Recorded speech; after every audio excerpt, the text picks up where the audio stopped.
Assalamualaikum warahmatullahi wabarakatuh, sahabat Nasrul Kadin. Kita jumpa lagi di channel Nasrul Kadin. Pada video yang keempat ini, saya coba menindaklanjuti lagi video yang ketiga tadi. Jadi tadi siang kita sempat membahas sedikit tentang Kadin, kemudian kita bahas sedikit juga tentang investasi perikanan. Nah, malam hari ini saya mencoba merincikan secara detail tentang potensi perikanan. Jadi tadi saya sempat menjelaskan bahwa potensi perikanan kita di Kabupaten Kepulauan Anambas berdasarkan data dari Dinas Perikanan, Pertanian dan Tanaman Pangan Kabupaten Kepulauan Anambas, bahwa produksi perikanan baik perikanan budidaya dan maupun perikanan tangkap itu di kisaran 3.000 ton per bulan. Nah, saya malah mengkalkulasi bahwa jika potensi perikanan ini kita maksimalkan, kita kelola secara baik, ya, dengan manajemen yang profesional, maka saya meyakini bahwa produksi perikanan ini bisa lebih besar dari angka 3.000 ton per bulan. Bahkan saya mengkalkulasi bahwa bisa mencapai di angka 10.000 ton per bulan. Lalu bagaimana caranya? Nah, tentu harus ada strategi-strategi khusus yang secara konsisten harus dijalankan. Nah, Kadin punya program untuk ini. Kadin, saya sebagai ketua Kadin Kabupaten Kepulauan Anambas ini sering beberapa kali mempresentasikan ini baik kepada pemerintah daerah Kabupaten Kepulauan Anambas maupun kepada beberapa investor. Nah, caranya adalah kalau data Dinas Perikanan punya angka di 3.000 ton per bulan, maka Kadin punya memproyeksikan bisa mencapai target di 10.000 ton per bulan. Nah, caranya mari kita simak secara mendetail. Anambas ini punya 54 desa dari 10 kecamatan. Jadi 54 desa. Nah, asumsi kami Kadin bagaimana bisa menciptakan pelaku UMKM, jadi usaha mikro kecil menengah, jadi UMKM di setiap desa itu. Ini kita bicara di sektor perikanan dulu ya. Jadi pelaku UMKM atau menciptakan pelaku UMKM di setiap desa. Satu desa itu 30 UMKM. Nah, dari 30 UMKM itu kalau kita kali dengan jumlah desa, maka ada 1.620 pelaku UMKM di sektor perikanan. Nah, pelaku UMKM sektor perikanan ini adalah mereka lah yang membeli ikan. Jadi usahanya itu adalah menampung ikan. Pertama membeli ikan dulu dari nelayan, kemudian mereka tampung sampai pada hari-hari tertentu, kemudian mereka kirim. Tadi jumlahnya ada 1.620 pelaku UMKM.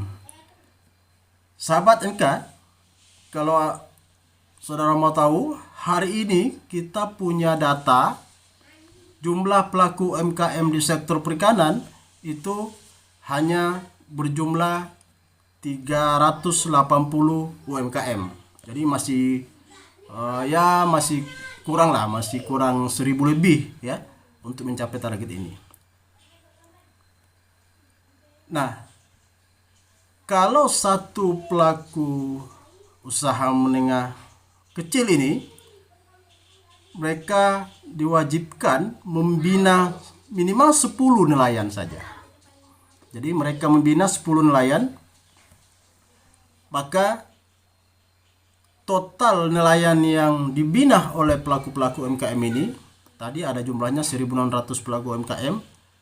Kalau satu pelaku UMKM membina 10 nelayan, maka ada 16.200 nelayan yang kesejahteraannya sudah terjamin karena mereka di bawah binaan dari pelaku-pelaku UMKM tadi. Dan sebenarnya sahabat NK, ini sudah berlangsung lama ya. Jadi bukan ini teori yang saya sampaikan ini bukan hari ini, tapi ini sudah praktik, ini sudah sebenarnya sudah berjalan. Tetapi tanpa kita sadari,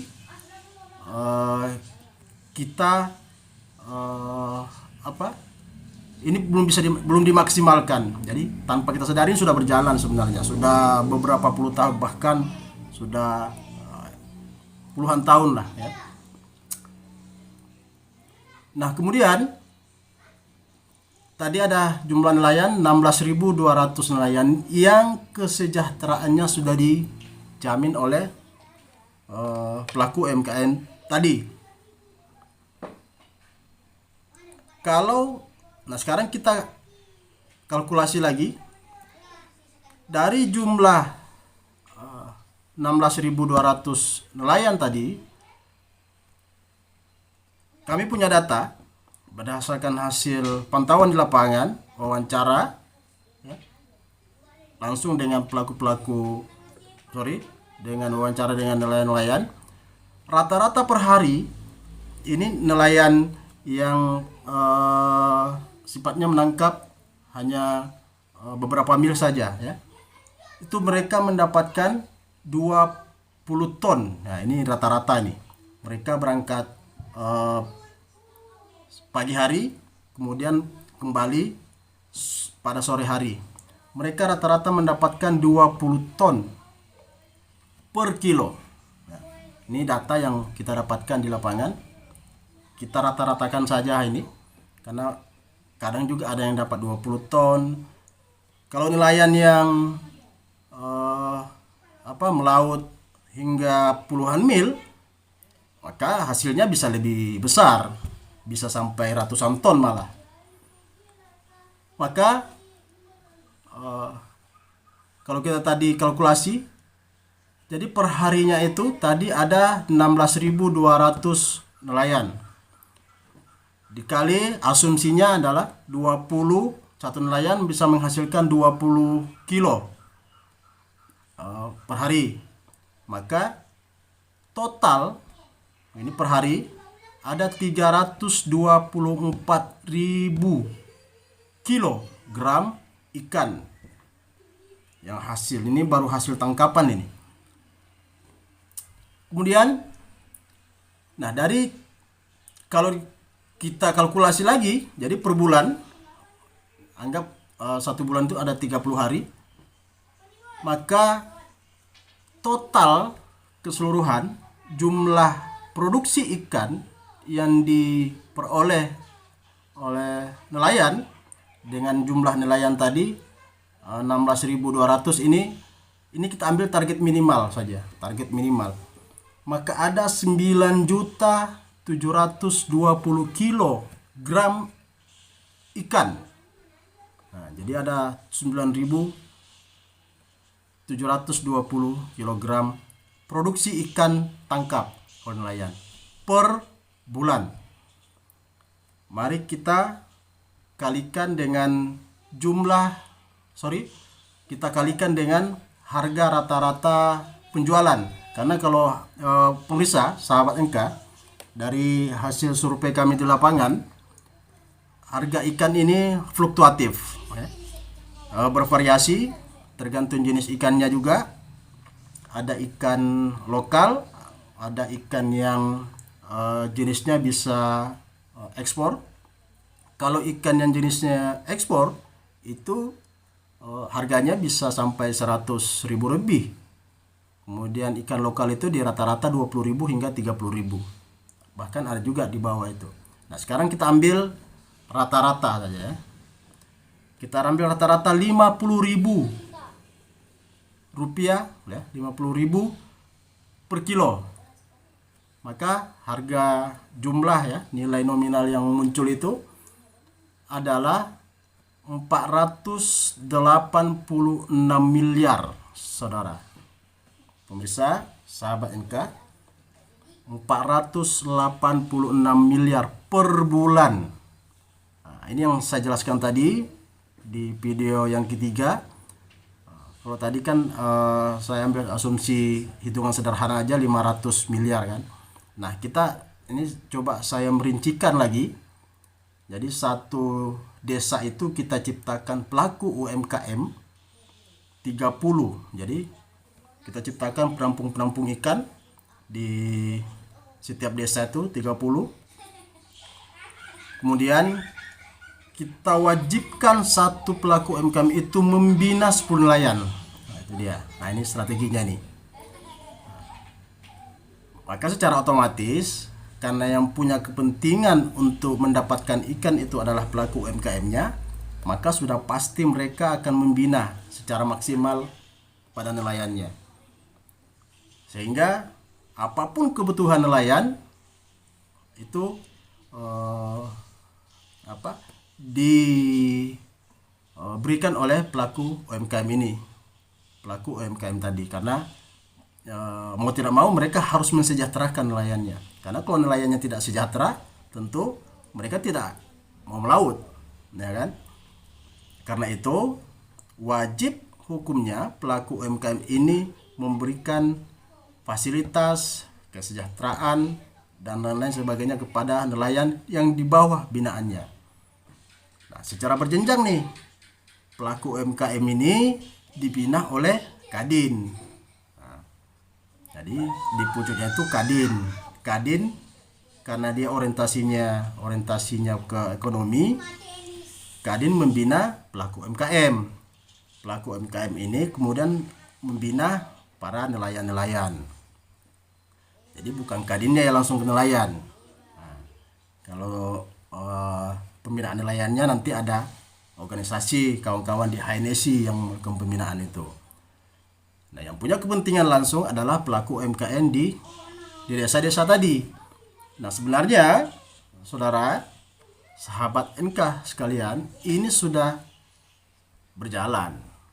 Tetapi dari hasil penelusuran kami, kalau ini kita maksimalkan, maka insya Allah target yang kami kalkulasi tadi itu bisa tercapai. Artinya 486, atau kita bulatkan saja karena ini saya ambil angka minimal. Kalau data Dinas Perikanan jumlah nelayan kita di Anambas itu pada kisaran 30.000 nelayan. Nah, sekarang data ini kami hanya ambil di 16.000 nelayan saja. Itu angka minimal.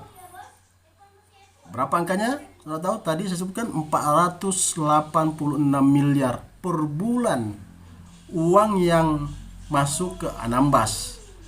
Nah, uang ini bukan masuk ke APBD, tetapi langsung menyentuh, langsung diterima oleh nelayan. Maka secara teori ekonomi makro, disinilah dia terjadi perputaran ekonomi. Muncullah daya beli masyarakat, karena masyarakat nelayan ini setiap hari dia mendapatkan uang. Bahkan saya pernah wawancara dengan beberapa nelayan. Mereka, saudara-saudara kita nelayan di pulau-pulau, mereka tidak mau mencari pekerjaan lain selain dari nelayan. Karena pendapatannya ini lebih besar jika dia melaut. Mari kita kalkulasi. Kalau mereka dapatkan rata-rata di 20 kilogram ya, per hari, kali tadi harga ikan di 50.000, maka dia dapat berapa? Di 1 juta. 1 juta per hari. Kalau mereka bertukang, nah kalau upah tukang itu cuman 150.000 per hari. Nelayan kita bisa menghasilkan 1 juta per hari. Ini real, ini bukti yang kami dapatkan di lapangan, sahabat NK sekalian. Karena itu kami Kadin sangat optimis, jika strategi ini kita terapkan, ya, pelaku-pelaku UMKM ini kita ciptakan sebanyak mungkin, apalagi bisa pada angka di 1.000 lebih. Tentu ini secara bertahap ya, secara bertahap, mungkin 5-10 tahun ke depan. Ini bisa terkejar. Nah, kendalanya di mana? Kendalanya hari ini adalah di permodalan. Disinilah tugas pemerintah untuk memberikan akses permodalan itu. Nah, Kadin juga sudah berupaya untuk memfasilitasi ini. Ya, kita berdoa saja mudah-mudahan upaya-upaya kami bersama kawan-kawan Kadin, tentu dibantu juga supporting, ada dukungan dari pemerintah, ini bisa terlaksana, bisa terrealisasi. Jadi itu secara teknis ya, secara detail saya jelaskan. Ini yang pertama kali di video yang keempat inilah ya, saya menjelaskan ini secara rinci karena ini hitungan ini sudah melalui survei empiris ya, sudah melakukan analisa, kemudian mengambil data-data langsung dari saudara-saudara kita di desa-desa, nelayan-nelayan yang ada di desa-desa. Jadi tinggal bagaimana lagi, harus ada komitmen dari pemerintah pusat, pemerintah daerah, untuk memberikan dukungan ya, supporting kepada pelaku-pelaku usaha untuk ini bisa menjalankan ini. Jadi saudara, teman-teman sekalian, sahabat NK, ini sudah 17 menit ya. Saya punya komitmen setiap video saya itu tidak lebih dari 15 menit, tapi ini karena pembahasannya secara teknis, ini sudah 17 menit, terlalu lama ya.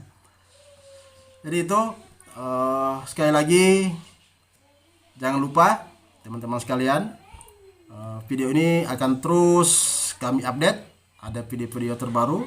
Nah, untuk mendapatkan update terbaru, maka kawan-kawan sahabat NK jangan lupa di subscribe, kemudian dibunyikan loncengnya untuk mendapatkan notifikasi. Jadi setiap ada update video terbaru, sahabat NK sekalian mendapatkan pemberitahuan. Kemudian jangan lupa juga di share, jangan lupa di like, kemudian ada komen. Nah, kalau kira-kira ada secara isi dari apa yang saya sampaikan tadi, ada masukan atau mungkin ada bantahan-bantahan, ada kritikan, ya silakan dengan tangan terbuka. Kami menerima itu, sehingga apa yang kita inginkan, upaya-upaya ini bisa terrealisasi dengan baik. Saya pikir itu teman-teman sekalian, sahabat NK. Sampai ketemu lagi di video selanjutnya. Terima kasih. Assalamualaikum warahmatullahi wabarakatuh.